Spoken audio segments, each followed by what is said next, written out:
Antropología Podcast. Instituto de Investigaciones Antropológicas UNAM.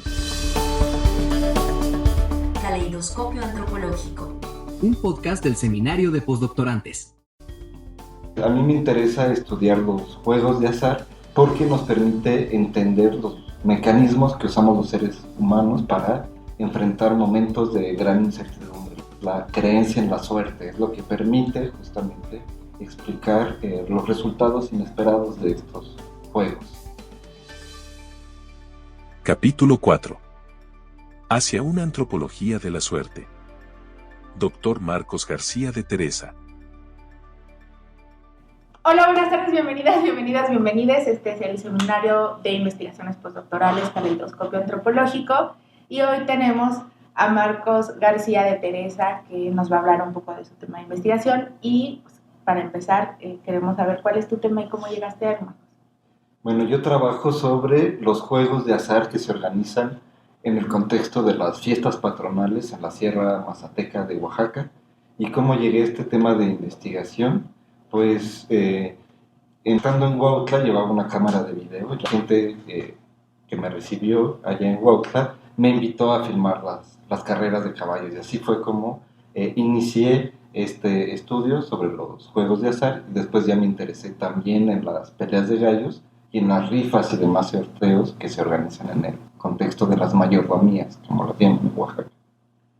¿Y nos podrías ampliar un poco más sobre la metodología que utilizaste durante tu trabajo de campo? Pues desde el 2009 que inicié mi trabajo de campo, he logrado observar alrededor de 15 eventos de carreras de caballos y 3 torneos de peleas de gallos. Y además de las observaciones que he hecho en campo, pues utilicé todo el material que filmé sobre estos eventos para analizar esta información.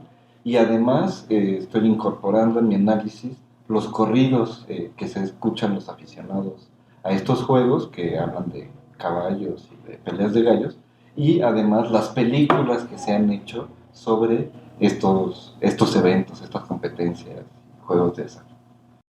¿Y nos puedes decir algo de tus hallazgos más importantes hasta ahorita en tu investigación? Pues a mí me interesa estudiar los juegos de azar porque nos permite entender los mecanismos que usamos los seres humanos para enfrentar momentos de gran incertidumbre. Los juegos de azar se definen justamente porque tienen resultados inciertos, no se sabe quién va a ganar, ¿no? Y una de estas herramientas para enfrentar la incertidumbre es la creencia en la suerte, es lo que permite justamente explicar los resultados inesperados de estos juegos. Bueno, y partiendo de eso es como la relevancia, ¿no? Por un poco que nos va guiando a los pasos futuros, ¿no? O sea, hacia dónde va tu investigación. Pues justamente me parece interesante estudiar cómo hacemos frente a momentos de gran incertidumbre en los juegos de azar, o sea, los juegos de azar como un laboratorio para observar nuestra reacción a la incertidumbre, justamente para poderlo extrapolar fuera del juego, ¿no? Lo discutimos en el seminario, ¿no? Me dio COVID por mala suerte, ¿no? Intentar usar las observaciones dentro de los juegos de azar para explicar situaciones fuera de los juegos, como pueden ser situaciones de urgencia, de gran incertidumbre, como las epidemias, pero también los resultados de elecciones políticas. Yo encuentro muchas similitudes entre tu tema de investigación y el mío. Como lo hablábamos, por un lado está esta antropología de las creencias que nos lleva a ver, a observar, a analizar cómo las personas significan sus prácticas cotidianas para darle sentido, ¿no? Y eso puede ser a través de creencias en lo religioso, digamos, de manera institucionalizada, o en creencias como la suerte o la brujería u otros santos no hegemónicos como la Santa Muerte o Malverde, ¿no? O San Simón. Y por otro lado, encuentro también esta otra dimensión de las emociones que me parece que es muy relevante para tu trabajo. Tú estás trabajando la incertidumbre y esa emoción, sensación, no sé. Me parece que es algo como muy de hoy, muy del tiempo pospandémico, pero también de este tiempo donde hay muchos cambios políticos, no solo en nuestro país, sino en toda Latinoamérica, ¿no? Y Y creo que para mí, por lo menos con la población que yo trabajo como mujeres disidentes evangélicas, justamente varias de las cosas o una emoción que está muy presente en sus narrativas es la incertidumbre, es la duda, es la inseguridad, es la necesidad de aferrarse a algo, ¿no? Entonces, me parece que ahí podemos dialogar mucho y esto que te decía, ¿no? Como la regulación de estos deseos y cómo las emociones también se politizan y se ponen en práctica para lograr ciertos fines, ¿no? O para lograr ciertos objetivos de vida. Desde la arqueología, lo que tu investigación me hace pensar es en ese lado más intangible, ¿no? De este componente que atraviesa la humanidad desde hace siglos, ¿verdad? Que está presente en el mundo de las creencias, la suerte, el chamanismo, la religión. Y que yo creo que, aunque no lo vemos de manera material en el registro arqueológico, por lo menos lo que es parte del pensamiento, sí hay objetos como los que tú nos hablabas de los amuletos, ¿no? Y ese tipo de objetos que atraen la suerte o que repelen la brujería y que son ese tipo de testimonios de este tipo de prácticas que han estado siempre presentes. Si nos recuerdas eso, como este es un caso moderno, pero va mucho más atrás. Es algo casi que humano, diría yo, que nos caracteriza como humanidad. Gracias. De hecho, pensaba en la arqueología, si la suerte no podría explicar algunos hallazgos, ¿no? Los arqueólogos a veces encuentran cosas por suerte. Sí. Como hay investigaciones, ¿no? En general, en toda la investigación académica hay cosas de suerte, ¿no? Donde uno llega por azares del destino. Sí, porque abres una excavación y no sabes qué vas a encontrar, ¿no? Necesariamente. Entonces sí hay un componente de suerte.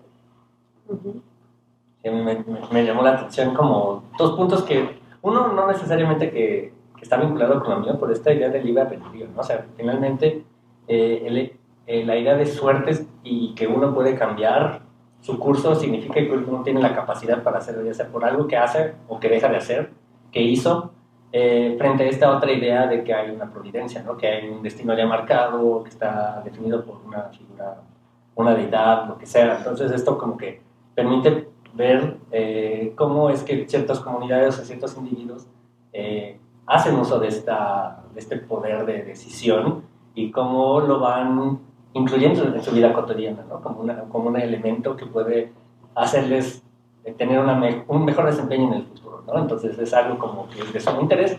Y lo otro, algo que tocaste, ¿no? Que no es tu tema central, es como el aspecto racial, ¿no? O sea, como la racialización de una carrera y cómo eso repercute en la manera en que las personas se piensan, ¿no? Esta idea del mestizaje, como este mito fundacional de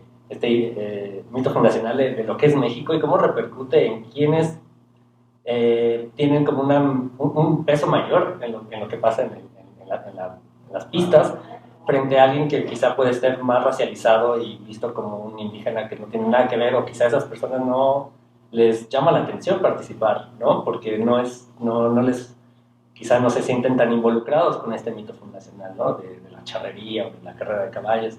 Entonces son dos como líneas que a mí me parece bien interesante, que van como para mucho, ¿no? Y es por lo cual, bueno, varias razones por las cuales tu trabajo se me hace sumamente interesante.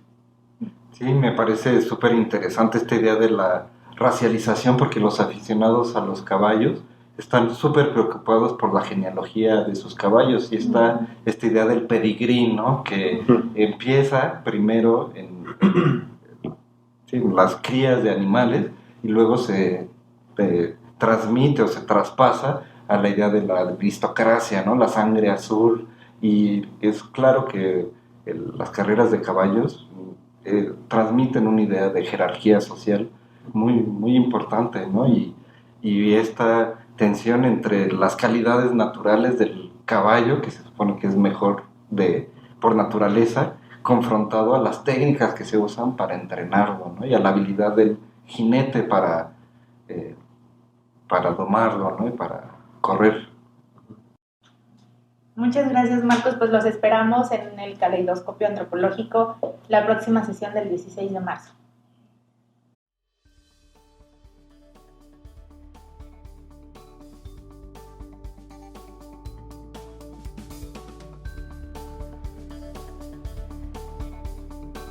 Encuentra las sesiones completas de este seminario en nuestro canal de YouTube. En este capítulo intervienen Yajaira Núñez Cortés, Cristina Mazariegos Herrera, Marcos García de Teresa, Kurt Bogau y Axel Elías Jiménez. Portada Carlos Bravo. Edición, síntesis de voz y dirección Silvia Abdalá. Caleidoscopio Antropológico. Un podcast del Seminario de Postdoctorantes. Instituto de Investigaciones Antropológicas UNAM.